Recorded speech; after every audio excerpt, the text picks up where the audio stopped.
the very first exposure to that, I invested passively. It was wonderful because everything we do is backed by real estate, so the money doesn't go anywhere. Even if all fail, I still have that building right there. My money is still in there. Let's just do some research and learn that we can create generational wealth for us and our children as well.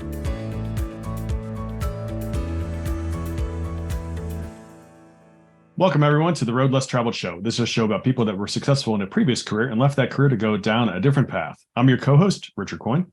And I'm your co-host, Bill Zahller. On today's show, we're so pleased to have Elsa Nguyen with us. Elsa, welcome. Thank you so much for having me on the show. Yeah, hi, Elsa. Well, thank you again for being on the Road Less Traveled Show. To start with, can you tell our listeners a little bit about your background and how long you were in that line of work? Yes, of course. Thank you so much, Bill. So I came from a 15 plus years of accounting, corporate background, and my last job, I was a CFO for a real estate company. So as I watched how they did it, I told myself that I actually want to be on the other side. And that's when I made the switch over to doing real estate full time. Oh, excellent. So since I've been doing this in 2019, I buy apartments with investors and I add values to it. And then, of course, we sell them or we refinance. And I also do some land development as well. Okay, excellent. Well, it seems like a nice transition from, like you said, the accounting side of it, the CFO of a real estate firm, into doing it full time. What geographic areas do you look at? Are you focused on? Primarily in the Southeast, though I live in California, and I know it's a market that a lot of people advise us not to get into. I live here. I like it here. So we do have some smaller properties out here as well. But primarily, most of my properties are in the Southeast. Okay. And the same for the land development. Is that also in the Southeast? Correct. Yeah, that's one is in Florida. Okay. Excellent. Okay. Yeah. Very nice. So, Elsa, as you look back to your accounting days, is there a humor story that you could share with us? There's just a lot of story, but I remember that one of the company that I worked for, it was, I had a really nice corner office and I was the financial controller, but as well as the HR director for the company. And with my bubbly personality, I don't think I fit in that role. I just happened to be in that role. So people knows like they just go to Elsa to have fun. And I had an office with the door, right? So I remember some of the staff would just come and they would just sneak in like some fun drinks. And they would go, "Hey, Elsa, you want to take a shot?" I'm like, "Guys, I'm the HR director. Have some respect for me." But actually, that's just the funnest part of my accounting life. Yeah. Looking back, maybe I wasn't wired to be in that role. You know what I mean? So it was just a good decision for me to transition over to where we are today. Because I'm just a social butterfly. I love people. I love having fun, and then just making business happen at the same time. I'd have to think after 5 or 6 shots, it'd be hard to balance the books. Oh, no, I don't do that. Oh, you can handle more than that? Okay, perfect. About 15 or 20, let's say. There you go. Yeah, gotcha. Wow, that's, yeah. Again, a lot of times people think, there's a stereotype of accountants are boring people. That's not true. Come on, really? They're just like anybody else. Different people like to have, that kind of role for, the structure and the discipline of numbers and things like that. But that doesn't mean you're a boring person, case in point. So that's awesome. So very cool. Yeah, I have to agree with that. We are not boring people. As a matter of fact, as soon as I started this journey, I've seen how many people that are CPA and accountant that wanted to do what we do right now. Yeah. Surprisingly, a large number of people. Sure. Yeah.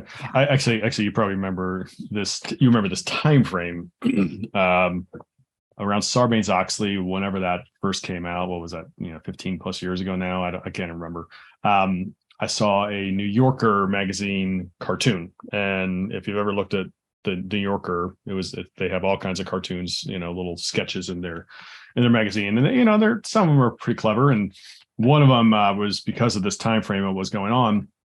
it showed people talking at a bar, like a cocktail bar, and two ladies were whispering to each other, "Ooh, he's an accountant," sort of like he's a dangerous spy kind of thing, ooh, how interesting kind of thing. Wearing glasses and Right. it's like this. Right. That's funny. That's funny. Well, Elsa, what was a deciding factor that got you to leave the corporate world, other than Tequila Tuesday? Sound like that might have been an issue, but other than that, what was there a deciding factor? Did you just want more independent freedom, mark your own path, or had you what was your thinking on switching over from doing the full-time CFO work to going out on your own? Yes, Bill. So I felt like there's always a cap, even when I started out as a staff accountant, right? And I worked myself up to become an accountant and manager, controller, and CFO. But it wasn't fulfilling. It was like I still have a cap, and it wasn't difficult for me to climb that corporate ladder. And I felt like there's just more that I wanted to do. I just felt like I gotta be out there and do something that doesn't limit my ability. So that is probably one of the main determining factor. And of course, other than that, when I started looking into real estate, I feel like there's the sky's the limit for anyone who wants to be in real estate, whether you are a passive investor or active.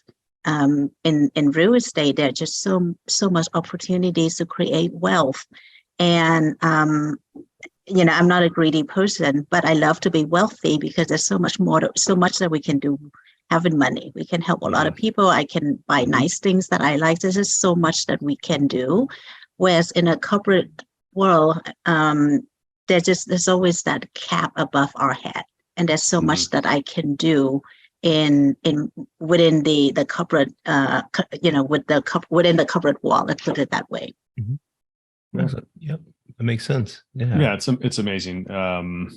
Certainly in the corporate side, we all know there's definitely limits. You have a defined salary base, and then a defined bonus potential. There usually isn't an upside, and it's mind-boggling. So that's one thing. But at the same point in time, we've also had some, other salespeople with sales executives on this show before, where they've talked about that same kind of concept, that even though they have their bonus based upon sales production, there's still a cap. Right. There's still some sort of limit, the upper limit. Why would you want to hold anybody back if that particular person is producing and driving the heck out of results? Why would you limit? It doesn't make any sense. It seems like it's definitely going to cause people to second guess where they are. Speaking of, anyway, so Elsa, as you moved out on your own and you were shifting into doing the syndications like you mentioned, were there initially some obstacles you encountered along the way?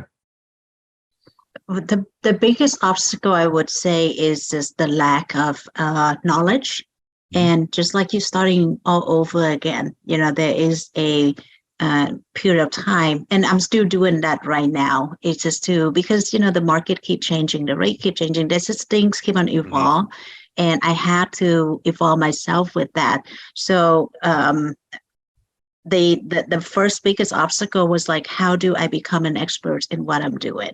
And that involved a lot of hours that I put into books, that I invested into reading books and articles and blog posts out there, so I can amble myself with the knowledge. And then from that, of course, that took me some time, and then I was able to transfer that knowledge to the people that I work with, to help them see what I didn't see before. Like, I don't know what your corporate what your background were, but coming from a corporate background, you make $100,000, you're looking at paying $40,000, $50,000 in tax easily.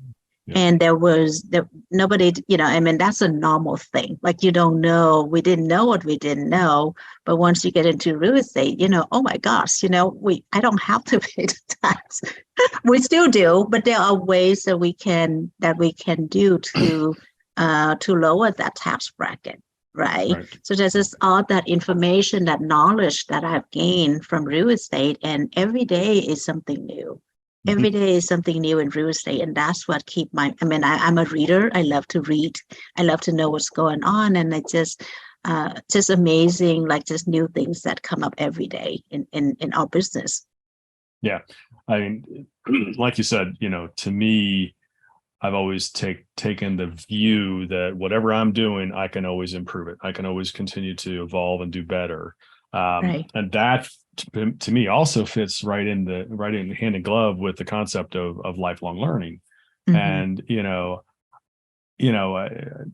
as you said, shifting into this real estate world, I had to learn a ton of stuff, but at the same point in time, I'm still learning every day. I'm still learning something new every day. And I love that. I think that keeps you fresh and, helps you just to, keep your mind healthy, in terms of just really trying to, there's always something new you can learn. There's always some new people you can meet, things like that. So, Right. Excellent.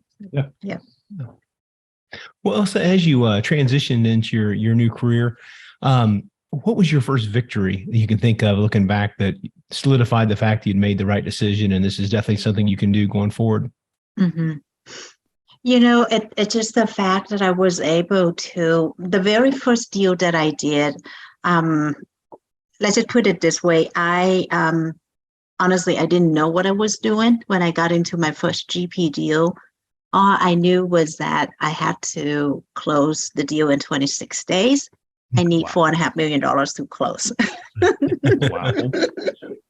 So coming from a background of just being a very shy person, like when you're, just accounting, even though I was doing some HR work, but I was pretty much still in my little bubble. Didn't know a lot of people, very much a person pleaser people pleaser at the time too. And immediately I jumped into the deal where I had to raise $4.5 million to close in 26 days. That was a huge stretch for me. And given that I didn't do it by myself, I had a partner that I was doing that with, but the two of us, we just didn't have a choice. When like fires under your feet, you gotta run. Like you cannot look back. You just kept running. And looking back, I'm like, I was really proud of us, of what we had accomplished, pushed ourselves beyond like I would have ever thought I would have been able to do to close that deal on time. Mm-hmm. Right. That's part of the burning the bridge or boats concept, I guess, that, there's no other way back. You've got to go forward. Yeah. But knowing that we could, that is like, we don't know how much we can do until we do it, just stretch ourselves. And a lot of time we limit ourselves by not, by just thinking. So sometimes to me, like in this business, you just, or in anything in life, you just have to do it. Then you will know how much we can do. Right. I mean, I forget who said that originally, but it was, all your growth comes at, the beyond your comfort zone, right? You have to get out of your comfort zone to make any kind of growth or progress. And like I said, you had that monumental task of raising $4.5 million in 26 days. Did you guys get the deal flipped to you, or that's a pretty short time window? How did that come about such a short time to raise that money? We had to compete with a few other offers. And that's why, the only way for us to win that offer was to close in a shorter time frame. Okay. So we beat out the other 3-4 offers, I can't remember, by having a very short close of escrow. It was a development deal. So, it wasn't a flip at all. It was a land development deal. But, again, both of us didn't know, like about the nature of raising capital was difficult. It was like, okay, just only $4.5 million. I live in the Bay Area. But again, it's not my money, right? But I'm like, there's so much money here. Yeah. So I was like, okay, well, this is a lot of money. I'm sure we can do it. And we did it. It was hard, but we did it. Yeah. Well, excellent. No, that's impressive. Yeah. That certainly is, man. 26 days. Wow. That's incredible. And a lot of pressure. Yeah. It was a lot of pressure. But then again, that really changed me. Like I would transform in a month. Let's say I was transformed from being the accounting Elsa into a capital raising Elsa in a month. And that's just a lot of mindset changing because I pushed myself from being in my comfort zone, introverted to an extrovert, a social butterfly, go and talk to people every day and going from being an accountant to a salesperson, right? Yeah. It was really a life-changing event. Wow. That's awesome. Yeah. So Elsa, in your new path, in your syndication world with doing land deals and multifamily, as you mentioned, is there a funny story you can share? Funny story. Well, I guess it depends on, how you define that, but I can share a lot of fun experience that I've had with people that I've journeyed with on here, because coming from the place of just knowing nobody into the place where I had to go out and force myself to attend conference and meet people. Mm-hmm. So it was quite a fun experience, right? And I've also came to learn that there are not too many women doing what I'm doing. Mm-hmm. So, when I go to any conference, normally you will see the woman, the bathroom, there's always a line and the man has nobody. But when you go to a real estate conference, it's a different story. It's the other way around. Right. With that being said, it's kind of funny that, for me, coming from an immigrant background, and it's a very conservative family background, into a place where I really have to surround myself with gentlemen, right? Mm-hmm. And there's this funny story here and there where I had to kind of just absorb myself into that environment and become, a kind of wear a different shoe. I can't, it's just like last week when I had to, last week we attended the Race Fest conference in Louisville. And we all went for dinner, and I looked around. We went to Brazilian steakhouse, and like the whole table, maybe 20, 25 people, I was the only woman there. Oh, wow. I was the only lady eating steak with all those guys. And I thought it was kind of funny for me to come in from where I was into, where I am today.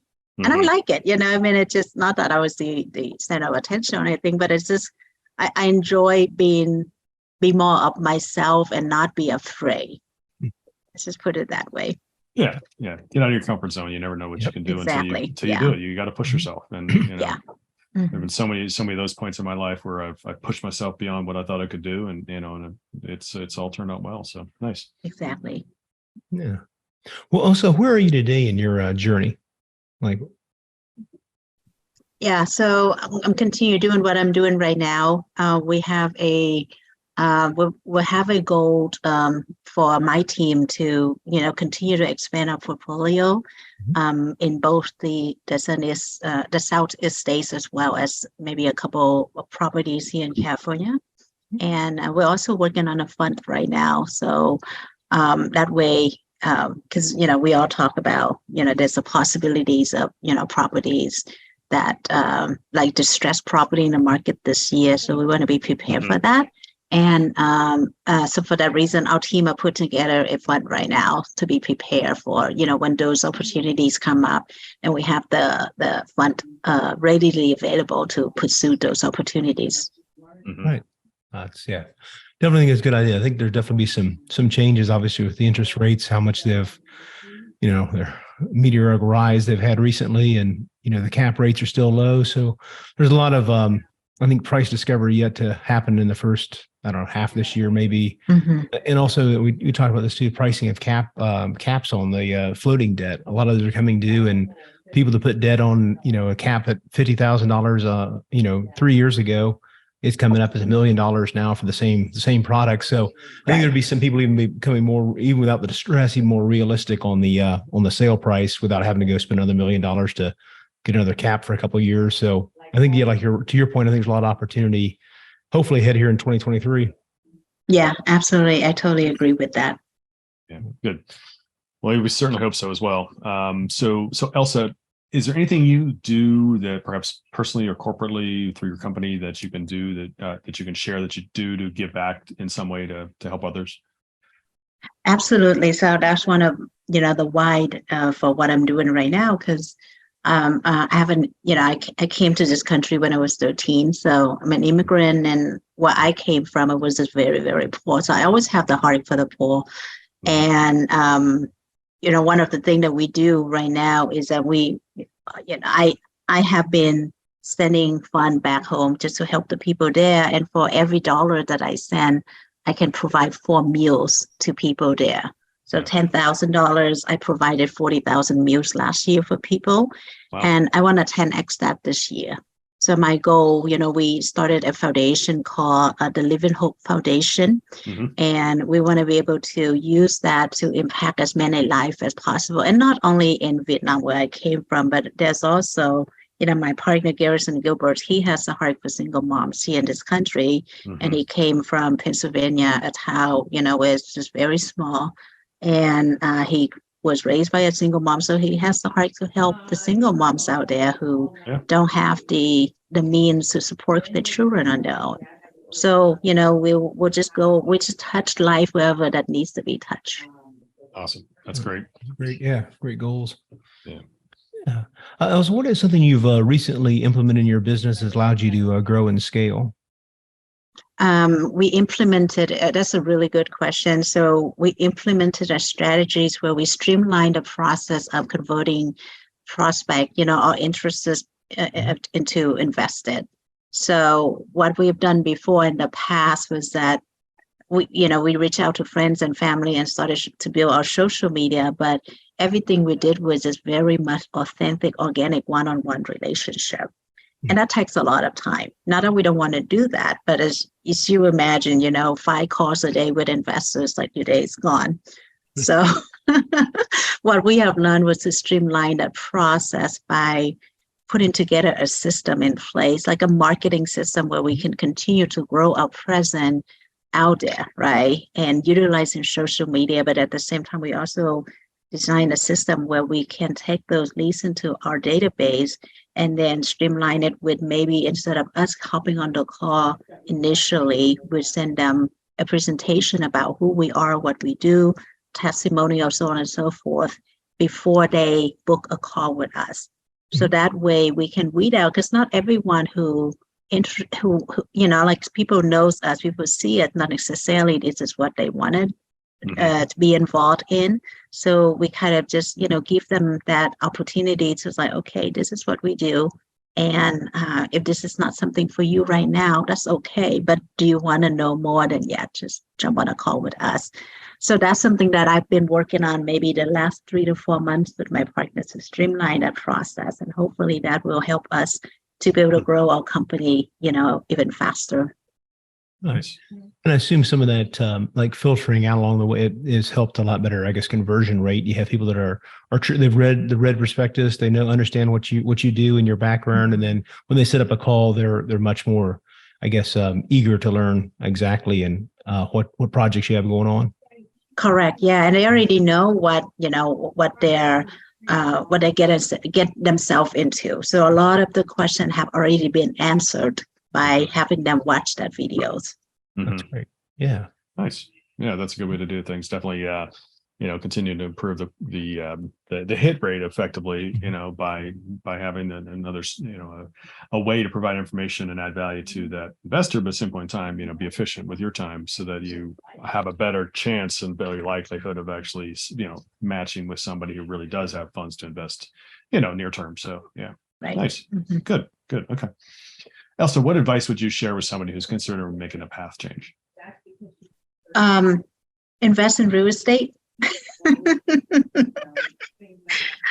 Let's just put it this way. And I say that jokingly, but really I'm not, because I remember during my corporate day, right? And I once heard my friend say, hey, Elsa, and I have children, right? And there was just no time. And my friend's like, I've heard about something that you can invest. You want to have passive income, right? That's the first time I've heard about what passive income was. I'm like, what is that? She go, passive income is basically income that coming in even after you retire and you still get income and not having to work. I'm like, I want that. Like, how do I get passive income, right? Yeah. And this wasn't long ago. This is probably like less than like around 2014, 15. So she go, well, I think you invest in something and they just give you a return. And the only thing that I knew, the only person that I knew at the time, or she knew at the time, was that there was this family in church that they say, and we heard that they would be able to give us 8% return if we give them our money. this family I remember is a couple, parents and a son, and they always super polished. Like they go to church, they always sit together, and I feel like they're untouchable. They're just very like polished. So we never approached them. I was too scared to ask them like, what do you do with our money? Like if we were to give you $50,000, you give me 8%, but what do you do with my money, right? Like how do I have to guarantee that I'm going to get my money back? But I was too scared. Remember I told you I came with my background. I was just even too scared to even sit down and have that conversation with them. So fast forward, 5 years after I've learned about real estate investment, and the very first exposure to that, I invested passively just so that I know. And it was wonderful because I know that it's backed by real estate. Everything we do is backed by real estate. So the money doesn't go anywhere. I did some Forex trading, back in the days, and I lost 100% of my money. And I couldn't sleep because with Forex trading, you got to stay up and watch what happens. Right. So, okay, that was gone. The 2008 crash, my stock and my 401k pretty much diminished overnight as well. And then I got into real estate. I'm like, okay, so even if all fail, I still have that building right there. My money is still in there. Even if I don't make the 10-15% return as we projected it, my money is still in there and I can still sell it and get some of the money back, versus lost everything during my Forex trading day. So, and then on top of that, we get all the benefits of investing, right? We get the tax benefits, we get to leverage with the lender money. We don't have to put 100%, maybe we put 25% down, and then we can, go buy a building that's worth a lot more than that. So with all that being said, I would, just highly, even if you've never been exposed to this, just do some research and learn about what syndication is, and you can involve whether passively or actively, but there's just so many benefits to it. So many benefits that we can create generational wealth for us and our children as well. Yeah. It's amazing. People, we've talked about this quite a bit, that, people are so used to thinking about, I got to go do my job. I got to go do my W-2 job to get my paycheck to support my family. Well, that's absolutely a path, but there's other paths as well. And again, you don't have to leave your W-2 job to invest in real estate. A lot of people do it at the same time. But to your point, the real estate benefits, for somebody that even has a full-time job there's still many benefits there. So it's really another stream of income that you can do to support your family and help to establish generational wealth, like you said. So definitely, we completely agree. Invest in real estate as well. So yeah. Well, so what's the best way for our listeners to reach you and learn more about what your projects you have going on? The best way would be through our website, Bill. So we are investnowcapital.com. And just go to our website, fill out a form so that we get to know who you are. Otherwise, I can also be found on LinkedIn and Facebook. So I'm very active on those two platforms. But again, investnowcapital.com is probably the easiest way to get a hold of us. Okay. Well, very good. We'll put links to that in the show notes, and also to your charity as well in the show notes, so people can learn more about what you have going on there with the food programs. I appreciate that. Thank you very much. Well, Elsa, we really enjoyed our conversation today with you, and we want to wish you continued success. Same here. Yeah, it was an honor. Thank you so much. We'd also like to thank our listeners. Please continue to give us a 5-star rating so we can bring you more great content like our show today with Elsa Nguyen. And again, thank you, Elsa, for being on. And we also want to remind everybody about a couple of things that Park Capital Partners has going. First of all, we have the Park Capital Partners Value Add Fund, which is a 506c fund open today for accredited investors. Please reach out and talk to Bill and I about how you can become involved. And also, the Park Capital Partners Foundation, which is a 501c3 nonprofit. And the way that works very quickly is that first, Park Capital Partners funds the operations of that foundation. So all the money donated can go to do its best work, which is to help others. Second, we invest personally. Third, we invest corporately. And then finally, when investors invest with us in one of our projects, we make a donation to honor that investor to a pre-selected list of 15 different charities, including one that does help with homelessness and feeding people. So thank you, folks. Reach out to Bill and I, parkcapitalpartnersllc.com. Thanks for joining. And remember, folks, the road less traveled may be calling you. we recommend that you listen and take action. Thanks for joining.